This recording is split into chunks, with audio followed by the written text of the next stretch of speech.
Hey everybody, so I just wanted to make a very quick video. So I wouldn't get too bearish just yet because we did get US initial jobless claims that dropped and they did come in higher than forecasted, which is generally bearish for the dollar. So if we look right here, the dollar is actually falling quite a bit.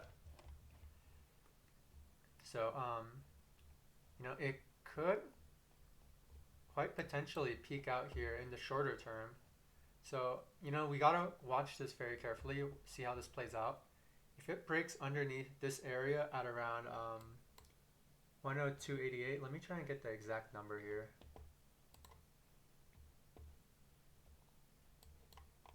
So if it breaks below this previous high, which is right at around 103-ish or 102.98, then I think things look a lot more bullish for equities in the short term. Now, I don't know about the long term. I mean, in the long term, we actually now have stagflation fears, and you're starting to see analyst downgrades. This morning, we even saw Bank of America issue price cuts on Apple. So we could start seeing a lot of this on mega cap stocks. So that's what worries me a little bit. But today, I do think that this is a bullish development, just seeing the dollar fall down like a pretty significant amount.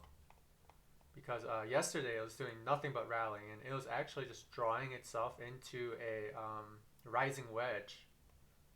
So I want to see if we could see that. So yeah, this entire move, um, that was essentially just one massive rising wedge, as you guys can see. And now we're falling. So let me just chart this pattern real quick.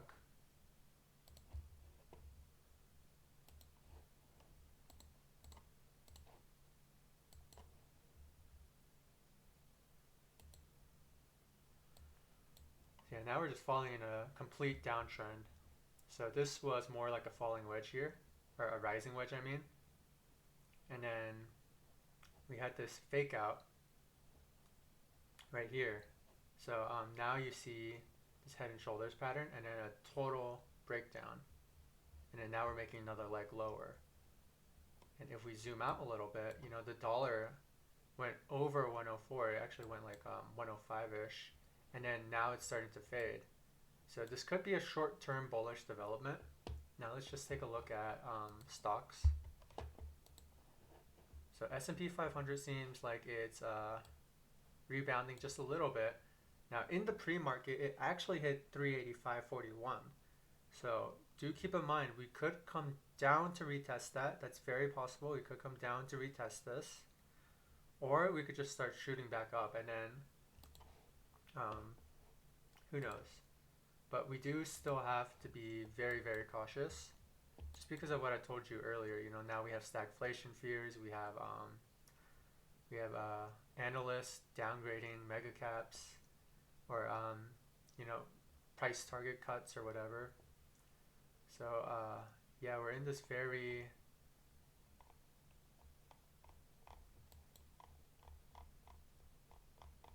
dangerous zone where we did hit 385 in the pre-market. So if we do come back to retest that, what I really want to see is some sort of double bottom right here, and then a rebound rally that actually gets us higher than this 408. So that would be looking a lot more bullish. But right now, you can't be too bearish and you can't be too bullish. You just gotta wait, let the price action kind of decide where we're going.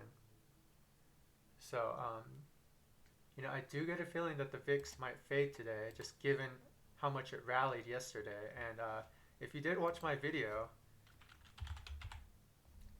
we were paying attention to the VIX, and I did mention that, I was very, very bearish, but the one thing that did make me a little bit more bullish was just seeing how the VIX closed. So I'm just going to get the moving averages back. Just going to put the 200 and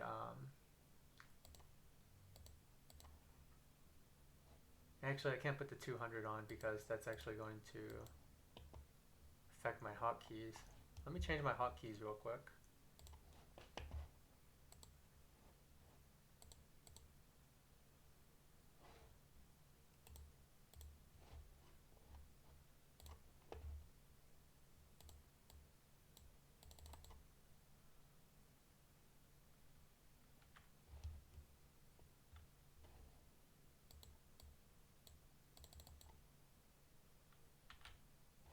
Okay, that should fix it.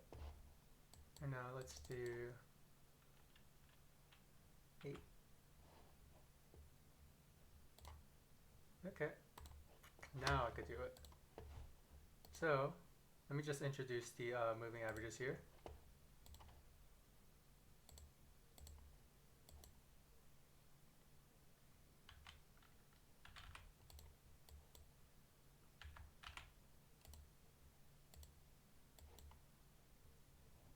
And yeah, that should be good. 250 and 20.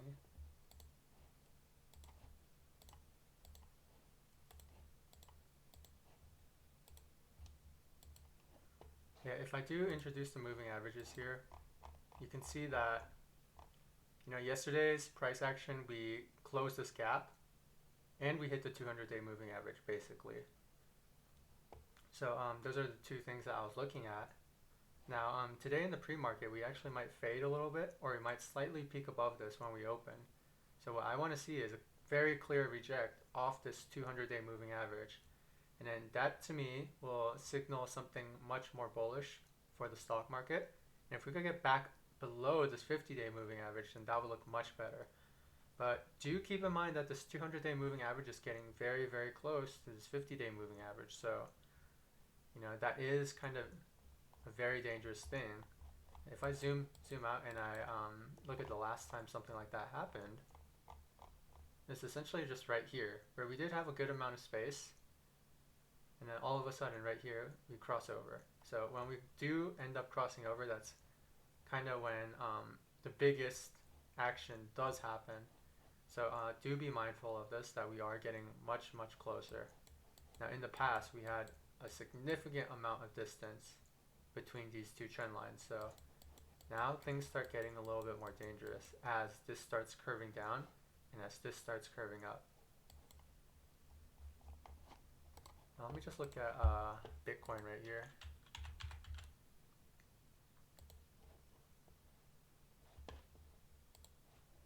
So Bitcoin does look like it's having a bit of a rally just off the dollar fading.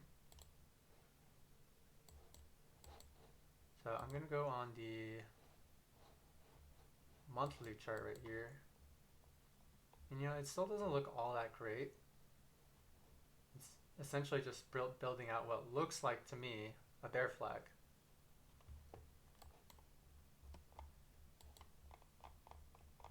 So one thing I do want to point out is this little double top right here in this fade.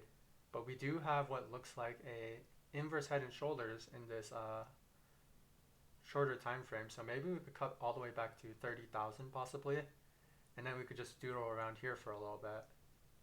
So that is very possible, but if we could get back above this double top right here, that does look a lot better. So if we could start hanging out in the 30 to 31,000 area, that would look much better. So yeah, right now I do see this inverse head and shoulders pattern drawing out, and we could just go as soon as 30,000 and then reject again. So that's one thing to watch out for on Bitcoin.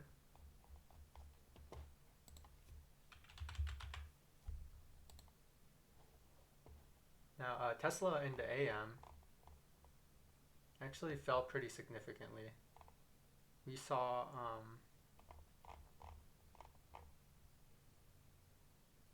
us go as low as like 690, 689, 35, and since then we've actually rallied. So we're back above 700.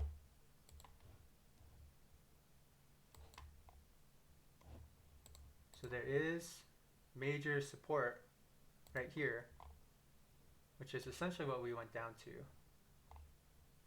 So we could have a rebound rally here. That's very possible. And I think resistance does show itself again right around this area right here, 750 and around 800. So those are the two areas that I'm watching for Tesla. Now, hopefully we can see a rebound rally. Tesla did sell off quite a bit the other day. I mean, we did have that news that they got kicked out of the S&P 500 ESG index.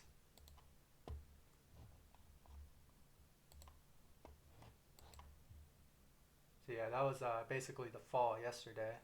It was Yeah, pretty much like a 60 point drop. Or I guess 50 since we closed at 709. And let's see, let's look at Apple. So yeah, Apple did fall significantly. And you can see here that it fell quite a bit in the AM. So now we're back at 140.15 in the pre-market.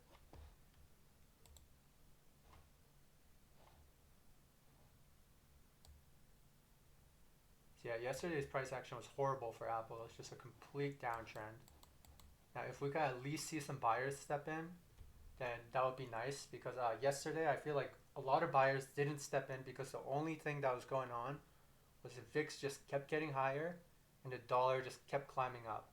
But now we're finally starting to see the dollar fade a little bit. So, is this going to be enough to get buyers to step in? I mean, we're going to have to see. So pay very close attention to volume. If we do end up lower, and if it's all selling volume, and if it's all selling volume and volume is low, then to me that's very bearish because that just means that there's no bulls stepping in and everybody's just a seller. So if we can see maybe a little bit more volume, but we actually end the day higher, then to me that's a bit of a more bullish development. So let's see. Let's just take a look at some of the other mega caps. I'm gonna take a look at Google here. So yeah, Google fell all the way to basically 2,206 in the pre-market.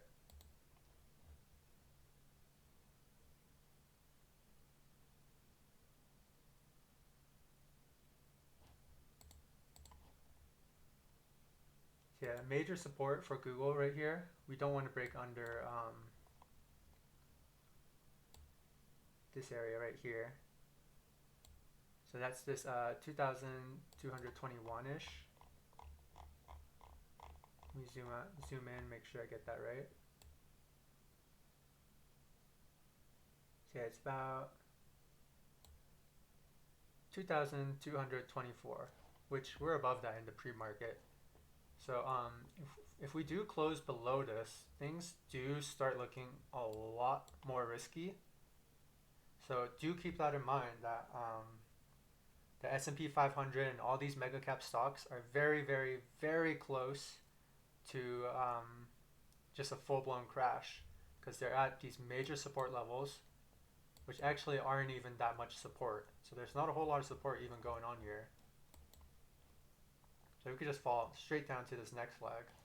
And if you saw my video yesterday, there is a very important point on Apple.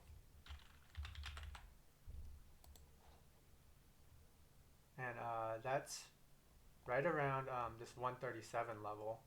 So it's like 137, 660, I believe.